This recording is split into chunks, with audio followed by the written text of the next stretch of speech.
Hi అందరికీ, నేను మీ Usha. Welcome back to Usha నైందర్ వ్లాగ్. ఈరోజు స్పెషల్గా కరకరలాడే మక్క గారెలు లేదా మొక్కజొన్న గారెలు చేసుకుందామండి.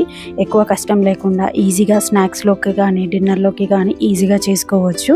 సో ఇక్కడ నేను 2 పెద్ద మొక్కజొన్న కంకులనే తీసుకున్నానండి. ఇక్కడ నేను తీసుకున్న మొక్కజొన్న కంకులు లేతగా ఉన్నాయి. ఒకవేళ మీరు ముదురు కంకులను తీసుకుంటే ఒక హాఫ్ అన్ అవర్ లేదా 1 అవర్ వాటర్లో అనేది నానబెట్టండి. సో నాకు ఇక్కడ 2 మొక్కజొన్న కంకులకు 2 కప్స్ అనేది వచ్చాయండి.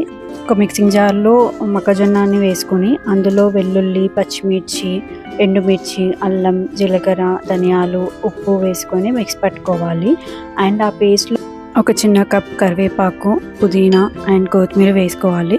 పేస్ట్ మనకు కొంచెం లూజ్గా ఉంటుంది. నేను అసలు వాటర్ వేయకుండా మిక్స్ చేశాను, అయినా కానీ లూజ్గా ఉంది. అలా ఉన్నప్పుడు 2 స్పూన్స్ బియ్యం పిండి అండ్ 2 స్పూన్స్ శనగపిండి వేసుకుంటున్నాను. నాది చాలా లూజ్గా ఉంది కాబట్టి నేను 2 స్పూన్స్ అనేది వేస్తున్నానండి. ఇప్పుడు ఒకవేళ మనము ముదిరిన మొక్కజొన్న తీసుకుంటే 1 స్పూన్ వేసుకున్నా సరిపోతుందండి. నేను తీసుకున్నది లేతగా ఉంది కాబట్టి కొంచెం వాటరీ టైప్ ఎక్కువ అయిపోయింది.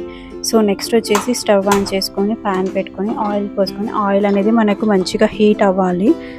హై ఫ్లేమ్లో పెట్టుకొని హీట్ చేసుకోండి. సో హీట్ అయిన తర్వాత మనకు అర్థమవుతుంది కదా హీట్ ఎంత అవ్వాలి అనేది. అయిన తర్వాత లో ఫ్లేమ్లో పెట్టేసుకొని వీడియోలో చూపిస్తున్న విధంగా కొంచెం పిండి తీసుకొని అందులో ఒక బొక్క పెట్టి వేయడమే. ఒకవేళ హ్యాండ్ పై చేయడానికి రావట్లేదు అనుకుంటే మన జాలి ఉంటుంది కదండి, దానిపైన నుంచి కూడా వేయొచ్చు. జాలిని బ్యాక్ సైడ్ తిప్పి. అలా కూడా కాదు అనుకుంటే మనము నాప్థలిన్ కవర్ ఉంటుంది కదా, దాంతో కూడా చేయొచ్చు. సో కొంచెం గోల్డెన్ కలర్ అయిన తర్వాత మనము తిప్పుకోవాలి.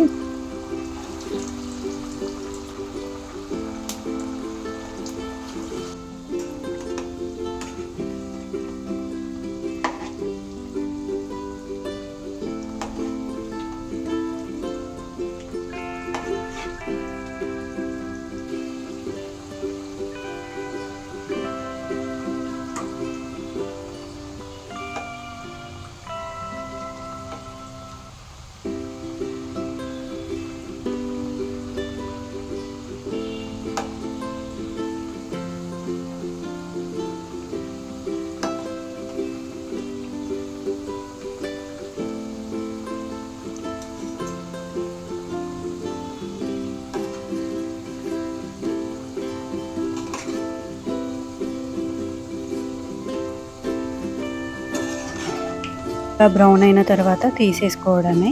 Thanks for watching. Please subscribe. Love you all. Bye.